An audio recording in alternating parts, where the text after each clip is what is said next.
into what has always been a local matter. Now this leads me to ask the board the following questions. First, is this board aware of the existence of this letter and its contents? Does the board approve or disapprove of the contents of this letter? For example, that these parents are terrorists or white supremacists? Is this board an NSBA member? And if so, is the board aware of the fact that the NSBA, which calls itself the leading advocate for public education, and it's right there at the lower right-hand corner of their letter, it is in reality an elitist organization with clear ties to the far left, in which, for example, invited convicted criminal and avowed communist Angela Davis to be its keynote speaker at one of its national meetings in 2019?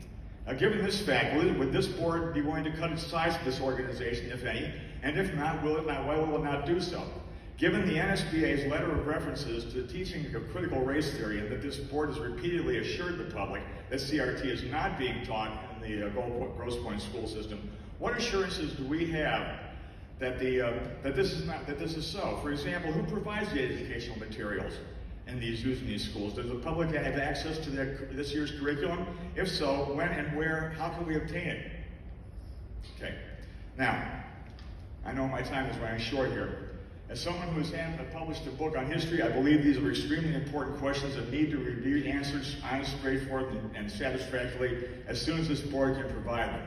If it was not willing to do so, there's only one course that needs to be pursued, and that is to resign immediately and let a new school board take over. Thank you. Yes.